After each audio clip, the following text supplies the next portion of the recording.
पद्म पुराण के अनुसार राधा वृषभानु नामक वैश्य गोप की पुत्री थी। उनकी माता का नाम कीर्ति था, उनका नाम वृषभानु कुमारी पड़ा। बरसाना राधा के पिता वृषभानु का निवास स्थान था। कुछ विद्वान मानते हैं यमुना के निकट स्थित रावल ग्राम में हुआ था और बाढ़ में उनके पिता बरसाना में बस गए, लेकिन अधिकतर मानते हैं कि उनका जन्म बरसाना में ही हुआ था। पुराणों के अनुसार अष्टमी तिथि को कृष्ण पक्ष में श्री कृष्ण का जन्म हुआ था और इसी तिथि को शुक्ल पक्ष में देवी राधा का जन्म हुआ था। बरसाने में राधा अष्टमी का त्योहार बड़े धूमधाम से मनाया जाता है। राधा अष्टमी का पर्व जन्माष्टमी के 15 दिन बाद भाद्रपद माह की शुक्ल पक्ष की अष्टमी को मनाया जाता है। राधा रानी का विश्व प्रसिद्ध मंदिर बरसाना ग्राम की पहाड़ी पर स्थित है। बरसाना में राधा रानी को लाडली कहा जाता है। राधा का प्राचीन मंदिर मध्यकालीन है जो लाल और पीले पत्थर का बना है। मंदिर का निर्माण राजा वीर सिंह ने 1675 में कराया था। राधा रानी का दूसरा राज ये है।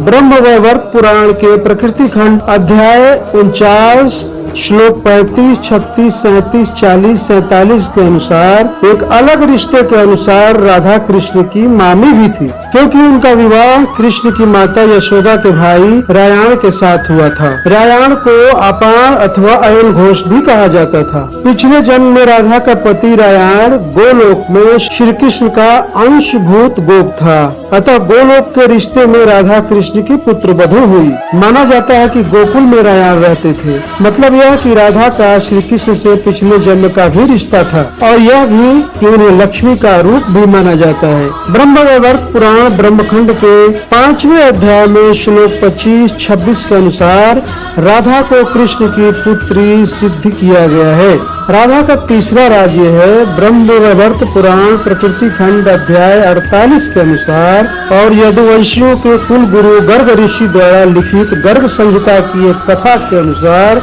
एक बार नंद बाबा श्री कृष्ण को लेकर बाजार घूमने निकले थे। उसी दौरान राधा और उनके पिता भी वहां पहुंचे थे। दोनों का वहां पहली बार मिलन हुआ। उस दौरान दोनों की ही उम्र बहुत छोटी थी। उस स्थान को सांकेतिक तीर्थ स्थान भी कहते हैं। यह स्थान संभवतः गांव और बरसाने के बीच है। संकेत का शब्दार्थ है पूर्व निर्दिष्ट मिलने का स्थान। इसको लेकर ब्रह्म वैवर्त पुराण में बहुत बड़ी कथा मिलती है। श्रीमद् भागवत और विष्णु पुराण के अनुसार कंस के अत्याचार से बचने के लिए नंद जी कुटुंबियों और सजातियों के साथ नंद गांव से वृंदावन में आकर बस गए थे, जहां बरसाने के लोग भी थे। मान्यता है कि यहीं पर वृंदावन में श्री कृष्ण और राधा एक घाट पर युगल स्नान करते थे। उस वक्त कृष्ण 7 साल के थे और राधे 12 की थी। उनके साथ उन्हीं की उम्र के बच्चों की एक बड़ी टोली रहा करती थी जो गांव की गलियों में धमा चौकड़ी मचाया करती थी। वृंदावन में बच्चों की इस धमा चौकड़ी को भक्ति काल के कवियों ने प्रेम लीला में बदल दिया। वृंदावन में ही श्री कृष्ण और गोपियां आंख मिचौली का खेल खेलते थे। यहीं पर श्री कृष्ण और उनके सभी सखा और सखियां मिलकर रास लीला अर्थात होली आदि तीज त्योहारों पर नृत्य उत्सव का आयोजन करते थे।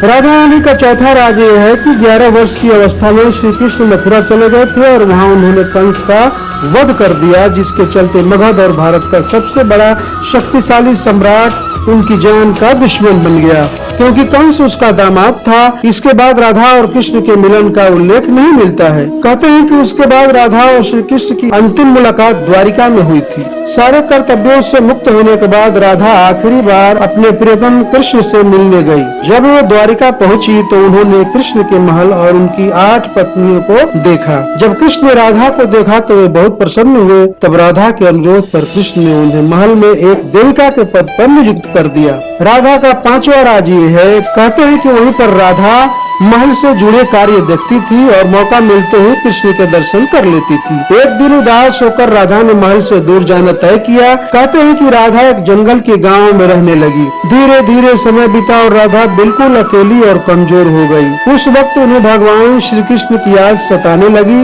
आखिरी समय में भगवान श्री कृष्ण उनके सामने आ गए। भगवान श्री कृष्ण ने राधा से कहा कि वे उनसे कुछ मांग ले, लेकिन राधा ने मना कर दिया। कृष्ण के दोबारा अनुरोध करने पर राधा ने कहा कि वे आखिरी बार उन्हें बांसुरी बजाते देखना और सुनना चाहती है। श्री कृष्ण ने बांसुरी ली और बेहद सुरीली धुन में बजाने लगे। श्री कृष्ण ने दिन रात बांसुरी बजाई। बांसुरी की धुन सुनते सुनते एक दिन राधा ने अपने शरीर का त्याग कर दिया। और तभी से कृष्ण ने भी बांसुरी तोड़ दी। बोलो जय राधा रानी, जय श्री कृष्ण। राधे राधे। कृष्णा कृष्णा हरे राम राम राम हरे हरे, हरे कृष्ण कृष्ण कृष्ण हरे हरे।